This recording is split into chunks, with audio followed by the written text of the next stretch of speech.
he picked the wrong family, and not scared of a conflict, and we're not scared. We're not running. We're coming at him.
Hey guys, it's Frankie. Welcome to the Think Tank.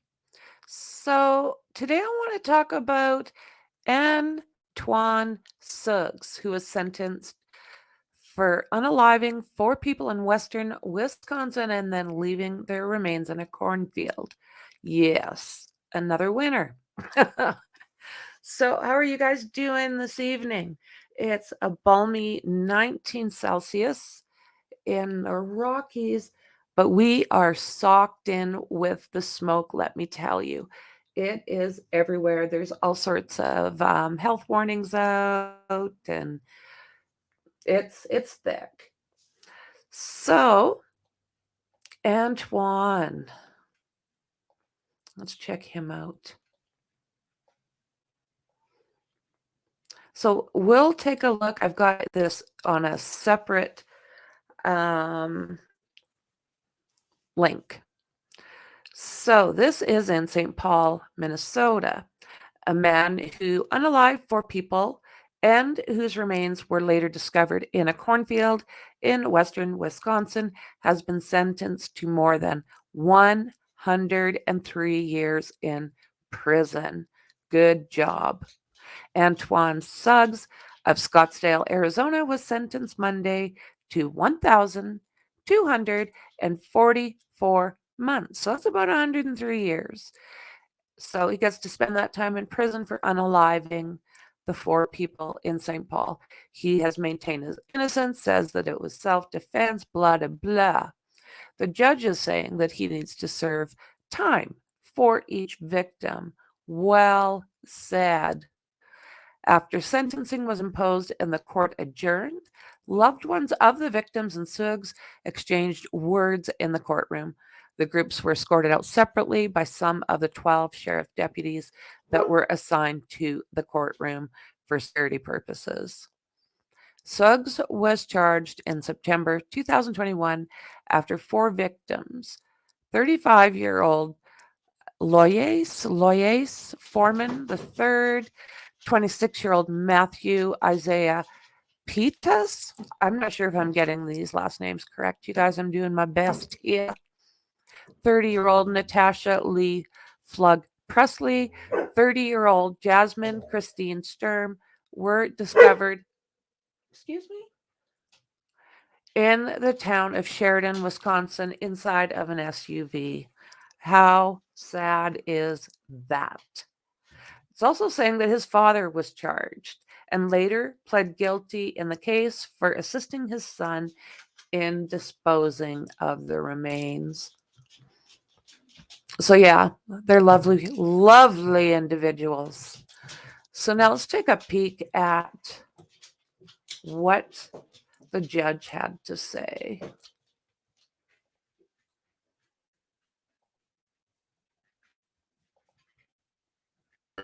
And listen to your victim impacts, I can tell that there is a lot of pain and hurt that you suffered. And you are right that you will not get your loved ones back in the physical form. But as you were telling your victim impacts, the smiles that you had as you talked about their memory and what they've done and what they've meant. I want you to hold on to that because that is what's going to persist on.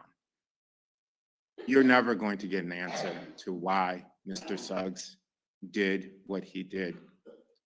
And I will talk to Mr. Suggs now. Mr. Suggs, it's clear to me that you truly believe that you acted in self-defense. It's clear that this is your belief as you're in trial. It's clear that this is your belief here today.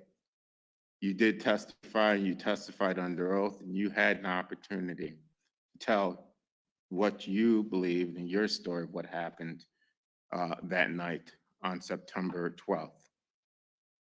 Matthew, Lois, Natasha, and Jasmine could not take that witness stand and testify about what happened, but they did testify in that trial about what's happening based on what this court saw. While you truly believe that you are not guilty because of self-defense and you believe that the state did not prove it, a jury of your peers came back and said that the state did prove it. And not only did they say that the state proved it, but the facts, as this court sees it, support that decision. In your pre-sentence investigation, you said that Natasha had a gun, and then when you took the gun from her, she grabbed at the gun. Natasha testified that she didn't. The way she testified she didn't was she was found dead, leaning forward with all of her belongings on her lap, undisturbed. That's testimony that she was not grabbing at a gun, that she was shot right in the face through the back of her head.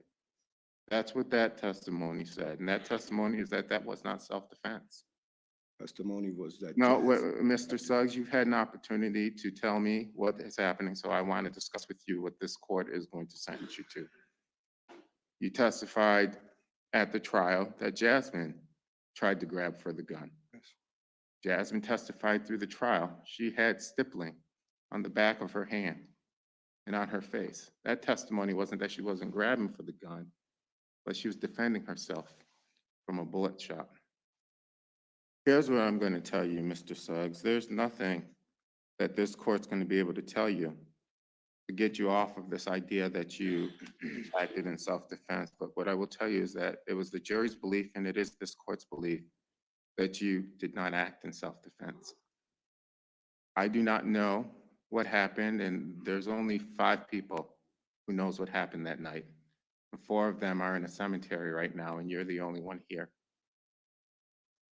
So with that being said, the next question I had for myself is, what is the appropriate sentence, and how to craft a sentence to think about rehabilitation and the possibility of you returning to the community, but also giving the victims the justice they deserve and accountability for your actions.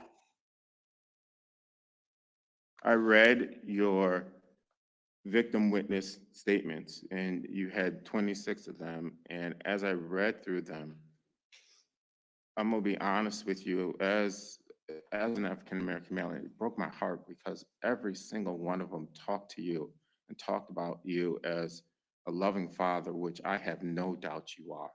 I have no doubt about that. As someone who would give the clothes off of your back to them, and I have no doubt you would. As a family man, and I have no doubt that you are a family man. And I sat and weighed that story of who that person is. It's the story of someone who can kill 4 people, drive them around the city, dump them in a cornfield, and leave to Arizona, leave them never to be found but by the fortune of a field hand finding them. Those 2 people are different people, and there's no way I could reconcile who they are. With that, Mr. Suggs, it is the judgment of this court that having been found guilty by a jury on April 3rd, 2023 of the crime of second-degree murder, with intent not premeditated in violation of Minnesota statute 609.19 subdivision 1 parens 1 as charged in count 1 of the complaint and standing convicting of that crime by the verdict of the jury, this court adjudicates and convicts you guilty of that offense. It is thereby the judgment of the court and the sentence of law that you be committed to the Commission of Correction of the state of Minnesota for a term of imprisonment of 326 months. That is minimum incarceration, 217 1/3 months. Maximized supervised release of 108 2/3 months. It is further ordered that you will be delivered immediately to the Commissioner of the Correction of the state of Minnesota. Against this, you will be given credit for 606 days. On this case, the court is also ordering restitution. I will reserve restitution for 90 days for the state to provide restitution information. Having been found guilty by a jury on April 3rd, 2003 to the crime of second-degree murder with intent not premeditated in violation of Minnesota statute 609.19 subdivision 1 parens 1 as charged in count 2 of the complaint and standing convicted of that crime upon the verdict of the jury. The court hereby adjudicates and convicts you guilty of that offense and is therefore the judgment of the court in the sentence of the law that you be committed to the Commission of Correction of the state of Minnesota for a term of imprisonment of 306 months. That is minimum incarceration, 204 months, maximized supervised release of 102 months. That sentence will run consecutive to count 1 of the complaint of the conviction. It is further ordered that you will be delivered immediately to the Commission of Corrections of the state of Minnesota. As it relates to count 3, having been found guilty by a jury on April 3rd, 2023 of the crime of second-degree murder with intent not premeditated in violation of Minnesota statute 609.19 subdivision 1 parens 1 as charged in count 3 of the complaint and standing convicted of this offense is thereby the judgment of this court in sensitive law that you be committed to the Commission of Correction of the state of Minnesota for imprisonment of a term of 306 months, minimum incarceration 204 months, maximized supervised release 102 months. The court will note that that will be consecutive to count 2 in this matter. And restitution will be reserved for 90 days on that issue. Having been found guilty by a jury on April 3rd, 2023 to the crime of second-degree murder with intent not premeditated in violation of Minnesota statute 609.19, subdivision 1 parens 1 is charged in count 4 of the complaint and standing convicted of that crime upon the verdict of the jury. The court hereby adjudicates and convicts you guilty of that offense. It is thereby the judgment of the court in sentence of law that you be committed to the Commission of Corrections for the state of Minnesota for imprisonment of a term of 306 months, minimum incarceration 204 months, maximized supervised release of 102 months. Against, the court will note that that will run consecutive to count 3. The court notes that the big decision I had to make was whether or not this would be consecutive or concurrent. And as I went back and forth, each one of these individuals, Natasha, Jasmine, Matthew, as well as Lois, deserves that you serve time for each one of them. And that this court found that consecutive sentences would not appreciate the severity of this offense, but more importantly, the effect of this offense on this community, the effect of this offense on the families. The fact is that I recognize what I've done here today. You are going to be serving 1,224 months in the correctional facility. And I recognize that in doing the math, because we here in the court talks about this in terms of months, that's 101 years.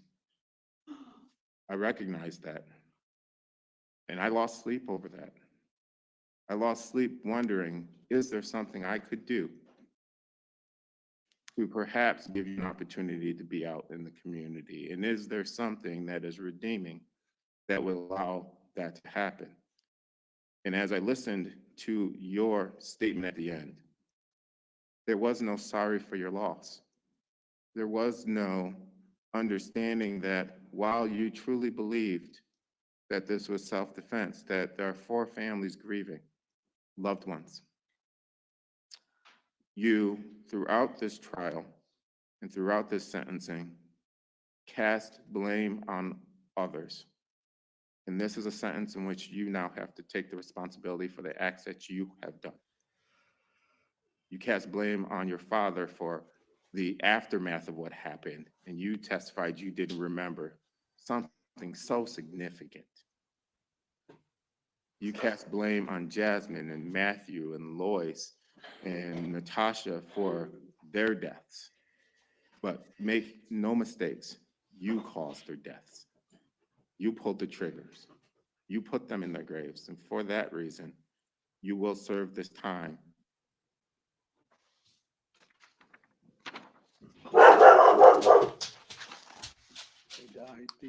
Jazzy says hi. With that, that does conclude the sentence, and you can head back with the deputies. Good luck to you. It's not over. It's not over. We love you. Wow, hey? Well, he had it coming, did he not? You don't take lives. You don't ditch people. You don't act like you don't care. So for now, friends, thanks very much for being here with me, and I'll see you guys in the next one. Bye.